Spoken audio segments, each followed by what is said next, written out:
The first light of dawn crept across the Libyan desert like a thin ribbon of silver, stretching over the sand dunes and turning the horizon into a soft line of gold. At the edge of the field, near Benghazi, hundreds of men moved in silence around long rows of aircraft. Their boots crunched over dry earth. Their breath formed pale clouds in the cool morning air. Above them, the sky slowly shifted from deep blue to a faint gray, revealing the unmistakable shape of the machine they depended on. The B-24 Liberator. Its long, thin Davis wings cast wide shadows across the ground, stretching farther than any bomber the Americans had ever flown. They looked like the wings of a giant bird, built not for beauty, but for endurance. Even on the ground, the Liberator seemed eager to rise, as if distance itself was not a barrier, but an invitation. Lieutenant Daniel Mercer stood beneath the massive wing of his B-24, running his hand across the cold metal. The aircraft felt alive, humming faintly with the energy of its crew preparing for the mission. Mechanics checked the engines, feeling for vibrations that should not be there. Gunners loaded bilts of .50 caliber ammunition into their turrets. The navigator unfolded maps that stretched from North Africa to the heart of the Balkans. The men all knew the truth. The Liberator was not like the Flying Fortress. It did not fight better. It did not survive damage in the same legendary way. But it could do something no other American bomber could. It could fly farther than anything the United States had ever built. And that made it dangerous. Mercer looked up at the aircraft, still amazed by the size of its wings. The Davis wing design was nothing short of revolutionary. Long, narrow, shockingly efficient. Engineers had discovered that this wing could create lift while using far less fuel than other bombers. That gave the B-24 its defining character: range. Range that allowed it to cross oceans. Range that let it reach deep into enemy territory. Range that made German commanders stare at maps and wonder, how did they get this far? As the sun rose higher, the airfield came alive with the thunder of engines. The 4 Pratt & Whitney R-1830 engines of each Liberator roared to life, sending vibrations through the sand and shaking the loose canvas of nearby tents. The sound was deep, powerful, and unmistakable. Mercer climbed into the cockpit, where the smell of oil and leather mixed with the faint desert dust that always seemed to find its way into the aircraft. He strapped himself into the left seat. His co-pilot, Lieutenant Hartman, settled beside him with a grin that looked more like an attempt to hide nerves. "You ever think about how far this thing can fly?" said Hartman. Mercer nodded slowly. "Farther than any of us should ever go." That was not a joke. When the B-24 came to North Africa, many pilots were shocked by the missions assigned to them. They were handed maps that stretched across entire regions of the Mediterranean. They were given flight plans with distances that seemed almost impossible. And yet commanders spoke of these missions as if they were routine. The B-24 removed the word impossible from their vocabulary. The tower crackled over the radio. "Liberator units, prepare for taxi." Mercer pushed the throttles forward. The B-24 growled as it began to move, shaking the cockpit with a steady rhythm. Dozens of other Liberators followed, their wings glinting in the early light. The desert ahead shimmered with heat, even in the morning coolness. The desert stretched to the horizon, empty and silent, as if holding its breath for what was about to happen. The aircraft lined up one by one. Engines thundered. Dust swirled in thick clouds. Then the first Liberator rolled forward. As Mercer watched it race down the runway, he felt the familiar mixture of fear, excitement, and awe. The aircraft gained speed, rising steadily until the wheels lifted and the bomber climbed into the pale sky like a giant metal arrow. His turn came seconds later. Full power, wheels thudding against the cracked runway, sand whipping past the cockpit windows, engines screaming at full throttle. And then the Liberator lifted. Smooth, powerful, confident, as if it had never belonged to the ground at all. Below him, the desert shrank into swirling patterns of gold and red. Ahead lay the coastline of North Africa, the glittering Mediterranean, and beyond that, the dark mountains of the Balkans. Mercer stared at the horizon with a feeling he could not fully describe. This was not just another bombing mission. This was the beginning of something larger. The Liberator climbed higher, engines humming in perfect unison. The formation stretched out across the sky, a long line of wings and engines moving northward. From the distance, they looked like migrating creatures crossing continents. German pilots would soon spot them, and when they did, shock would follow. No one believed American bombers could reach this far. Not to Hungary, not to Bulgaria, and certainly not to Romania. But the Liberator could. It was the only bomber in the world with the fuel capacity, the wing design, and the endurance to strike deep into the oil fields Hitler depended on. As the sun rose behind them, Mercer felt the weight of that truth settle on his shoulders. The Liberator was about to reach into the heart of enemy territory, into a place the Germans thought was beyond the hand of American air power, into a target so distant that even the Luftwaffe believed it safe. But the Liberator did not care about safety. It cared about distance. It existed to break the limits of the sky. As the formation climbed higher and the desert vanished behind them, Mercer knew that the Germans were about to learn a lesson they never expected. Nothing was out of reach anymore. The Liberator could fly farther than anyone believed, and now it was coming for the one place Germany thought untouchable: Ploilitz, the oil heart of the Reich. Protected, guarded, far beyond the range of ordinary aircraft. But the Liberator was no ordinary aircraft, and on this day, its wings would prove it. The blue of the Mediterranean stretched below the Liberator like a sheet of polished steel, unbroken and endless. Only the thin line of the African coast behind them proved that the crews had not launched themselves into another world. Lieutenant Mercer kept his eyes on the horizon, where the first faint silhouettes of the European continent began to rise from the morning haze. Hours had passed since takeoff, yet the aircraft still felt steady, almost comfortable, as if the long flight were not a burden, but its natural environment. The B24 Liberator was built for this, built for distance, built for the kind of missions that demanded endurance few pilots had ever experienced before. Hartman leaned back in his seat, wiping sweat from his brow. "It almost does not feel right," he said, "flying this far and still having enough fuel to actually fight." Mercer managed a thin smile. "That is why they gave us this job." The flight engineer, crouched behind them near the control panel, glanced at the fuel gauges. "We have more than enough," he said, "long as the winds stay calm." Mercer knew what that meant. The Liberator carried enough fuel to cross the Mediterranean, hit a target deep in Europe, and still limp home even if an engine died. The Davis wing design stretched the range even further, turning every drop of fuel into precious miles. It was the reason this mission was possible at all. Below them, the sea slowly gave way to rugged coastline. Mountains rose like jagged teeth along the shore of Greece. The sun shimmered over the rocky slopes, casting long shadows into narrow valleys. The crews adjusted their oxygen masks as the Liberators climbed higher, preparing to cross the Balkan interior. The intercom crackled. "Navigator here, crossing into enemy radar range. Keep formation tight." The crew members shifted nervously.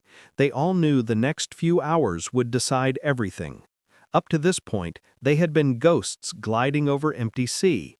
But as they approached the European mainland, German listening stations would begin to pick up faint echoes on their screens. The confusion would follow shortly after. The Germans believed that American bombers could not strike this deep into Europe without fighter escorts. They believed the Mediterranean bases were too far from Ploiesti. They believed Romania was beyond reach. But the B-24 was rewriting those beliefs with every mile. Mercer looked down at the rugged landscape. There were no friendly airfields here, no emergency strips, no rescue boats. A single engine failure over these mountains meant disaster. Yet the Liberator engines hummed steadily, 4 perfect rhythms beating against the thin, high-altitude air.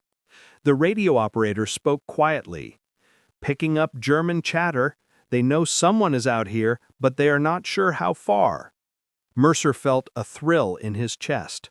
Confusion was their ally. Surprise was their shield. German Fighter Command had long studied the range of American bombers. They knew the B-17. They knew its limits. They believed they knew the reach of American air power. But the Liberator changed those calculations. The Luftwaffe was still adjusting to it, still trying to understand how an aircraft that looked so awkward on the ground could become a long-distance predator in the sky. For now, they were guessing, and guessing badly. A voice from the lead aircraft broke through the static. Approaching Bulgarian airspace, stay at altitude, expect fighters. The sky grew darker ahead as if warning them of what was waiting. Mercer tightened his grip on the control yoke and scanned the horizon. The Balkans were a labyrinth of valleys and ridges, perfect hiding places for enemy fighters to climb and intercept incoming bombers. The first contact was faint, a thin line, a glimmer, a streak of sunlight reflecting off metal. Then 2 more, then dozens. German Bf-109s climbing from hidden bases in Bulgaria and Yugoslavia, their engines screaming as they fought to reach the altitude of the Liberators. They climbed steeply, struggling to intercept the formation in time. The German pilots were not afraid of American bombers. They had faced them before. But this situation was different. These bombers were not coming from England. They were not coming from Italy. They were coming from Africa, from a place that the Luftwaffe believed was too far to threaten the oil fields of the Balkans. Mercer could almost feel the shock in the way the enemy fighters scrambled. The Germans were late. They were climbing desperately, struggling to intercept a formation that should not have been here. Not this far inland, not this deep into the European continent, not with this much fuel still left to burn. The radio crackled again. Fighters at 2 o'clock. Mercer watched as a group of Bf-109s angled toward the formation. The tail gunners spotted them first. Streams of tracer fire lit the morning air. The Liberators shook as their machine guns opened fire, brass casings pouring into the wind. The enemy fighters darted in and out of the formation, but their attacks lacked the confident rhythm of experienced interceptions. They were out of position, out of time, caught by surprise. Hartmann leaned forward to look through the window. "They did not expect us," he said. "They never do," Mercer replied. The Luftwaffe fighters fired a few bursts, but soon peeled away, forced to break off their runs because they lacked the altitude or the fuel to pursue the Liberators on equal terms. Mercer watched one Bf-109 climbing steeply, trying to reach them, then stalling, dropping away like a stone. The German pilot corrected, turned, and vanished into the mountains below. The message was clear. The Liberator had reached a place the Germans never prepared to defend. Hours passed. The bombers flew deeper into Europe. The Balkans unrolled beneath them like a jagged kingdom of stone and shadow. The crews grew quiet, the air grew cold, but the aircraft stayed strong, engines humming with endless confidence. Mercer knew what lay ahead. They were heading toward the beating heart of Germany's war machine, toward the oil fields that fed the tanks on the Russian front, the factories in the Reich, the fuel depots that kept the Luftwaffe alive, toward a place the Germans thought untouchable, Ploiesti. And with every mile, with every heartbeat of the engines, with every breath of the men aboard, one truth grew more impossible to deny. The B-24 was not just a bomber. It was a long-distance weapon, a machine designed to strike where the enemy felt safest. And soon the Germans would learn exactly how far the Liberator could fly.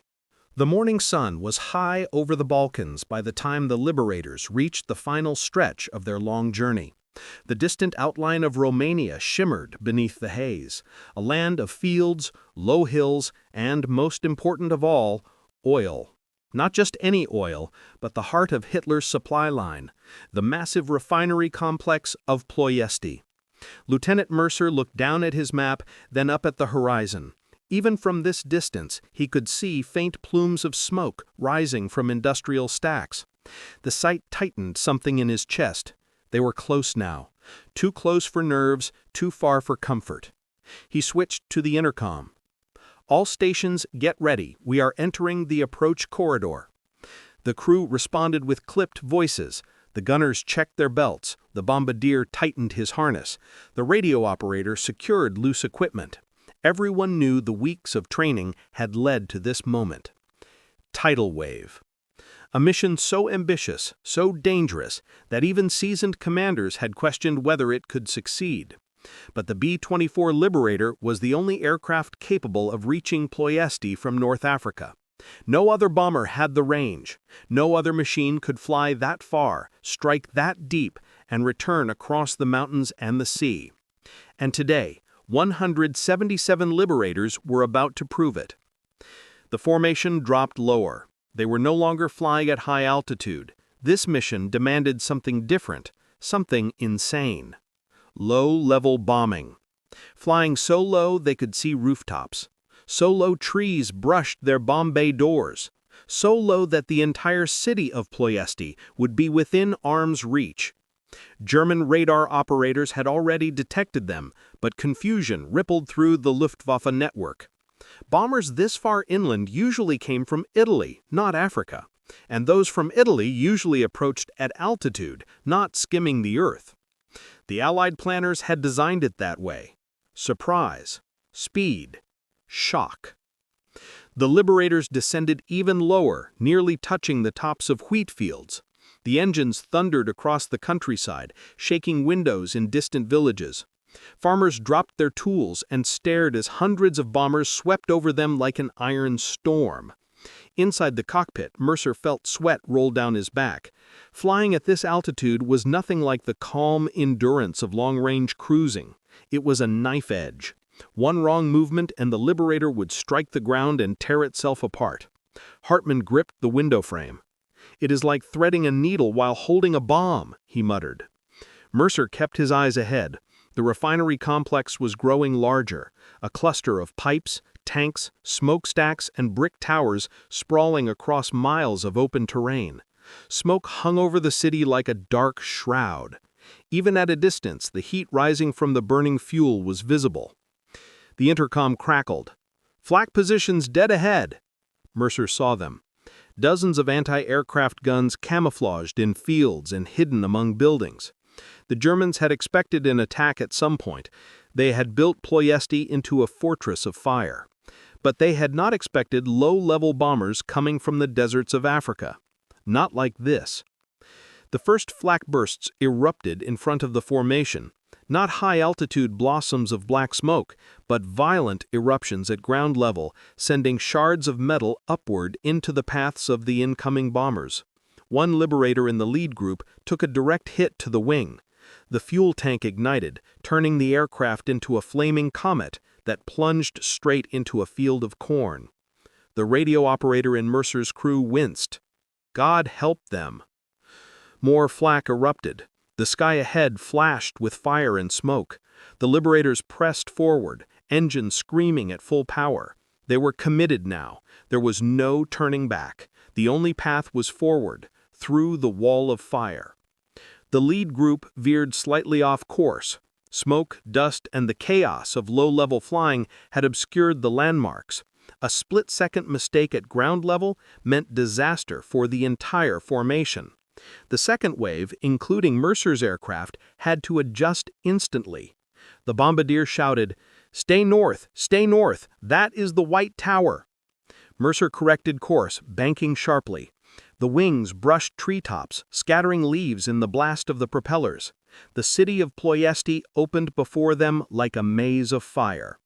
The flak intensified. Machine gun nests on rooftops sprayed the air with bright streams of tracers. German soldiers firing from balconies.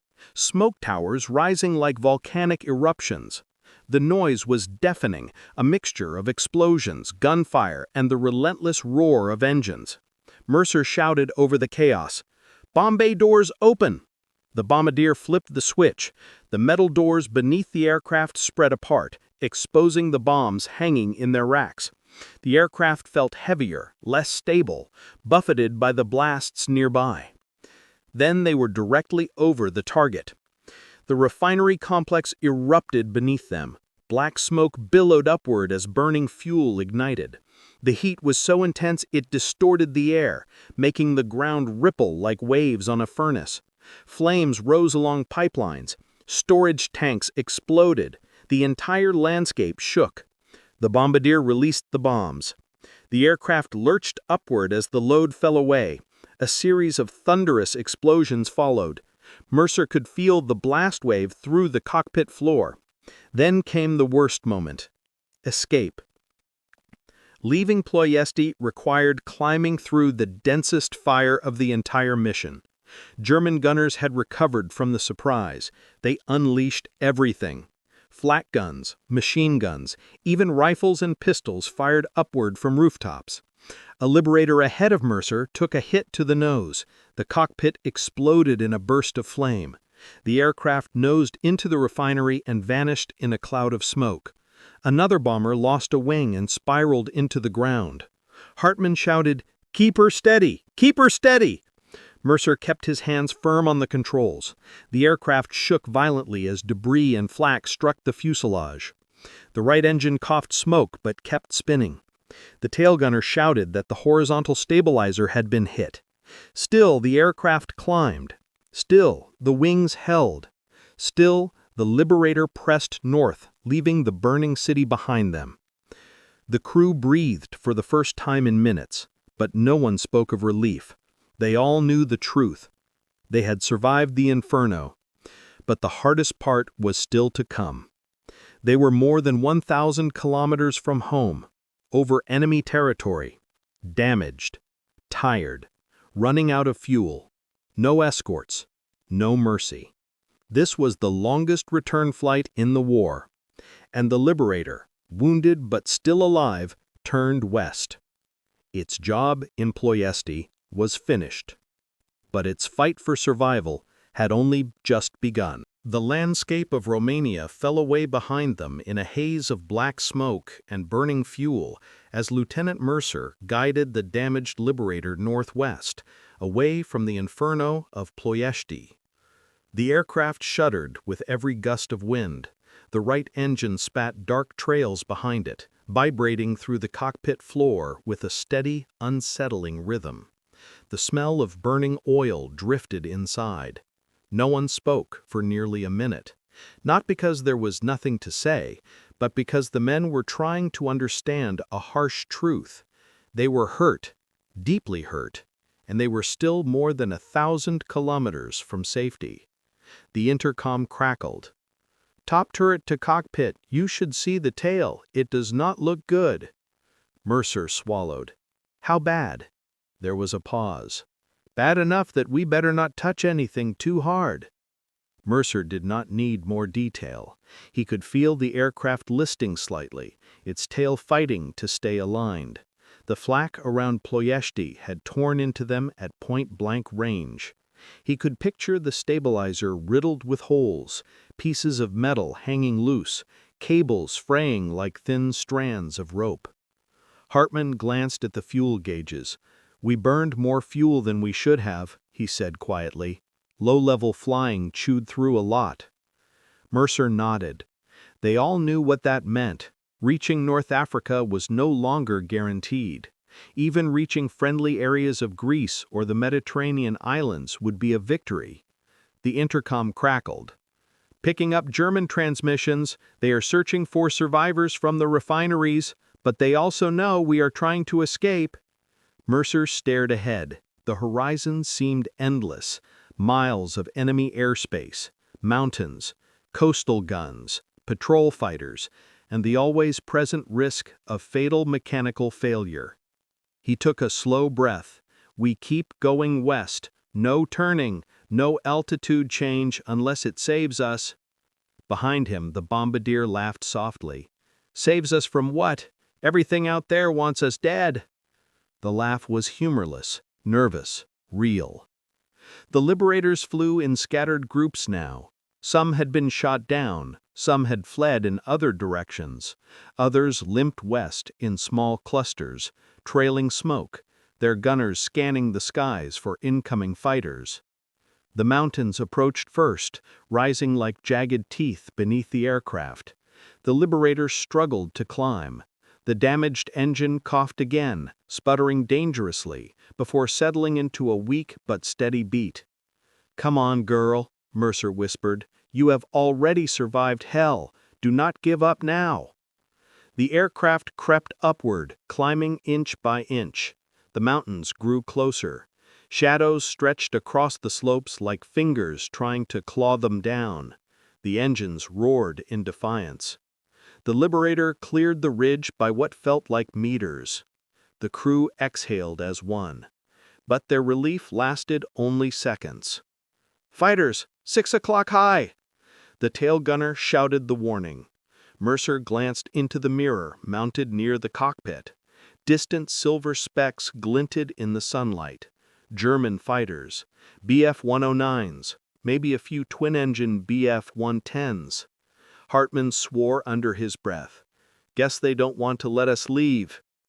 Mercer banked slightly, keeping the Liberators stable. They were alone now, no formation, no overlapping fields of fire, just one wounded bomber trying to outrun the hunters. The right waist gunner opened fire first, his tracers streaming across the sky. One of the German fighters dodged easily. Another dove closer. The tail guns roared. Steel casings clattered across the floor. The bomber shook as the guns fired relentlessly. A Bf-109 streaked past the left wing, firing bursts that tore through the already damaged stabilizer. The top turret gunner shouted, "We can't take many more hits like that!" Mercer pushed the throttles as far as the engines could handle. The Liberator surged forward slightly, but the damaged engine sputtered under the strain. The other 3 engines carried the weight, their propellers spinning in a frantic rhythm. The fighters closed again. Then something unexpected happened. They pulled away. Not because they wanted to, because they had to. The German fighters were running low on fuel. They had scrambled late. They had taken off from bases farther east, and like all fighters in wartime Europe, they had strict limits.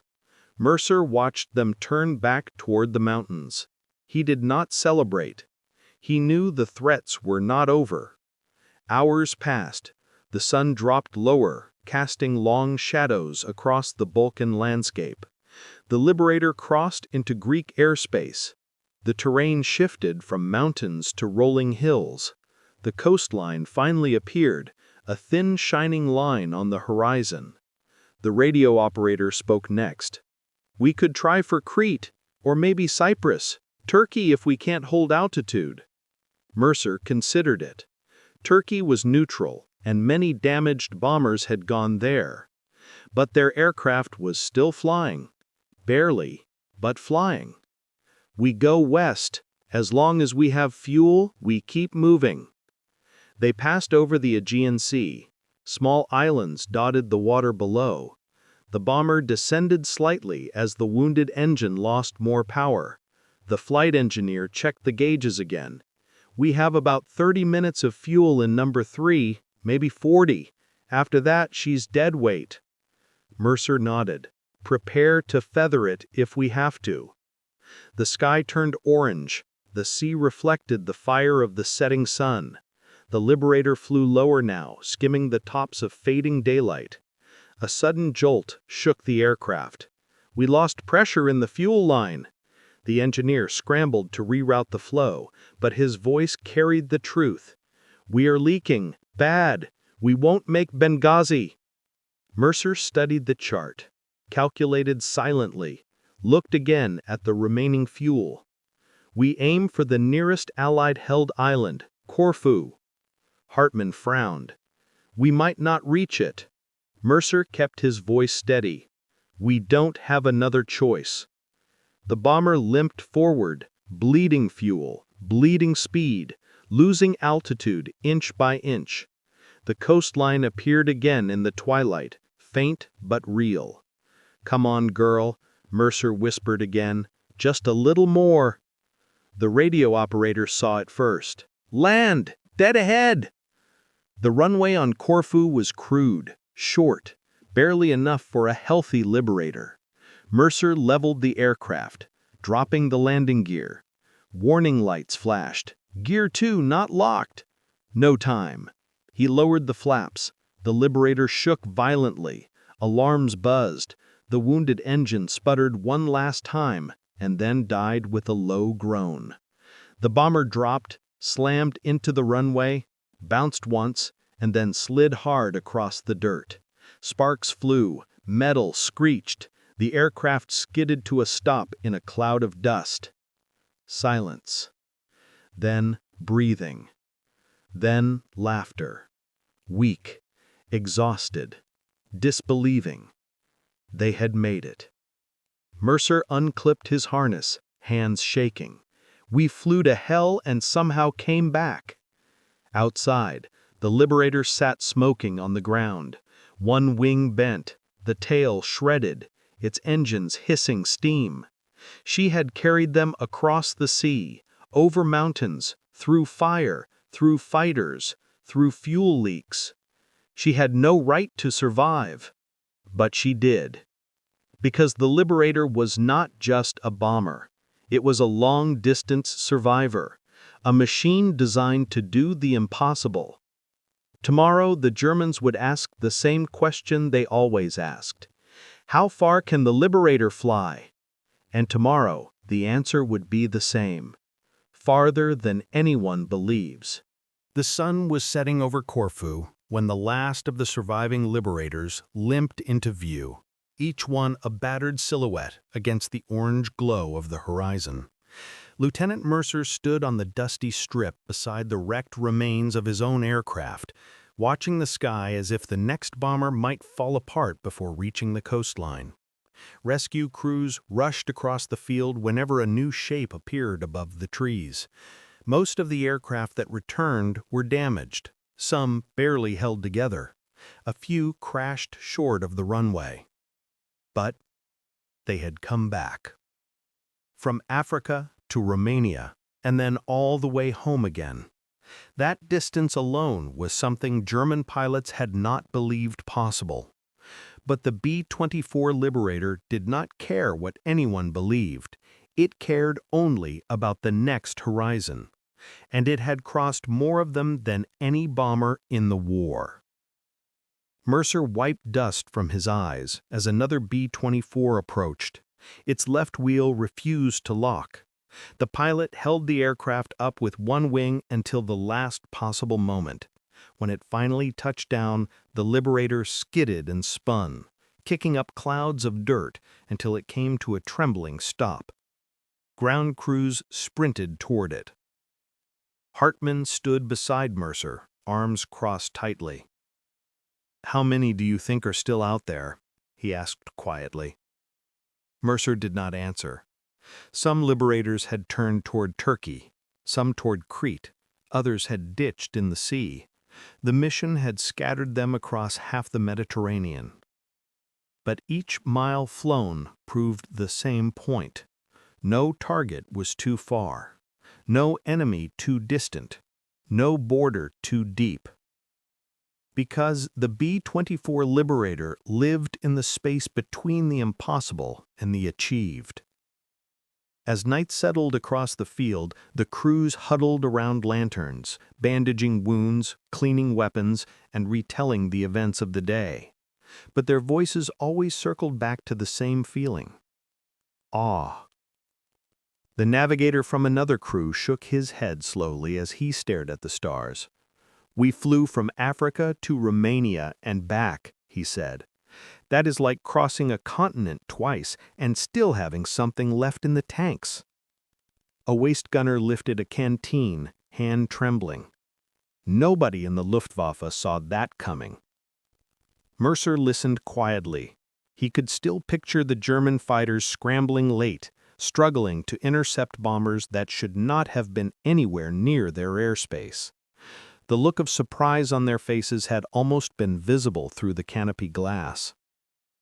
German intelligence had measured the range of American bombers using old data.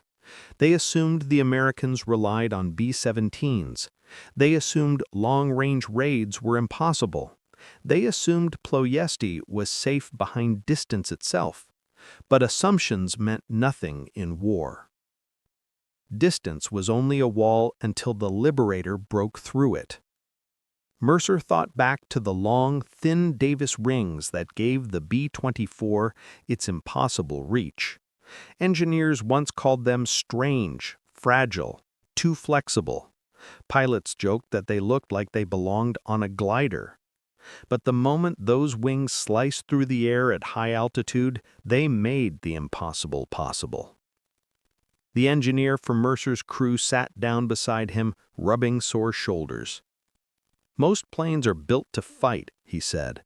"The Liberator was built to go where nobody else could, and that made it a weapon all its own." The Liberator had not been designed for glory. It did not have the graceful lines of the Fortress. It did not survive damage as dramatically. It did not inspire the same mythology of coming home in pieces. But it commanded a different kind of respect. The respect reserved for endurance, for reach, for range. It was the bomber that turned maps into targets. The plane that made commanders look at the farthest corner of a continent and say, "Yes, we can hit that." The crews around the field began sharing stories of long-range missions in other theaters. The Liberators hunting U-boats across the Atlantic, flying patrols so long that the sun rose and set before they returned.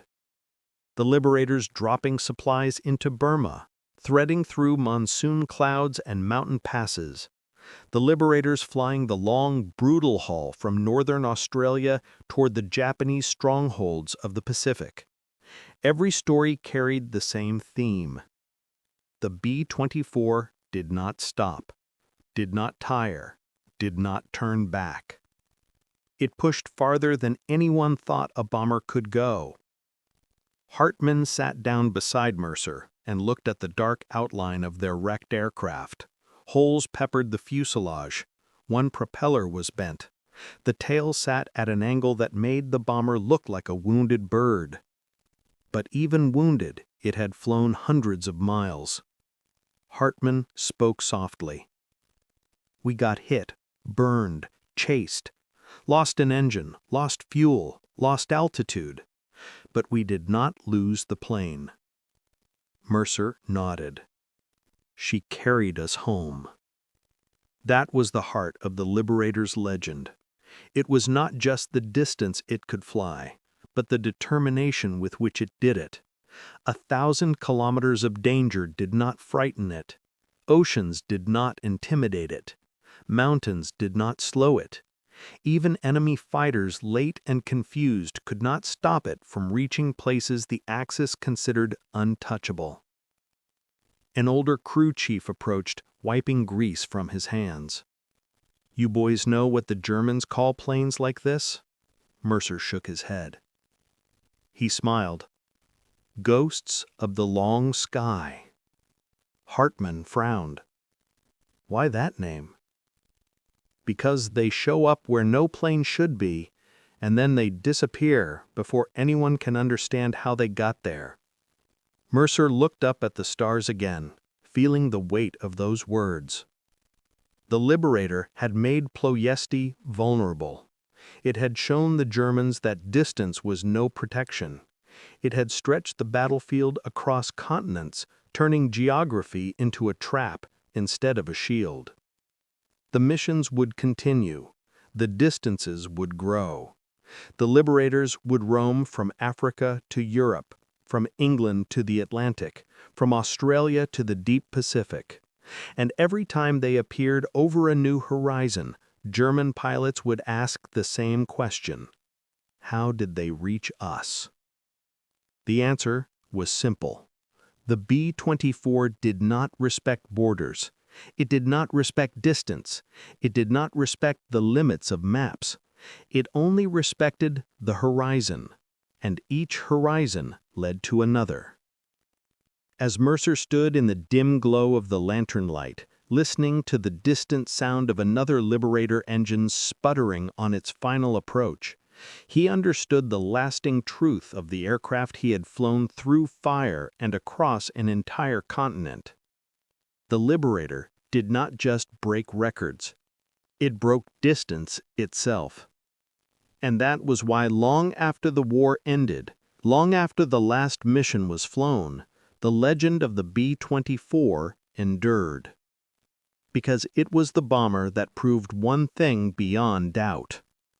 There was no place too far when the Liberator was coming.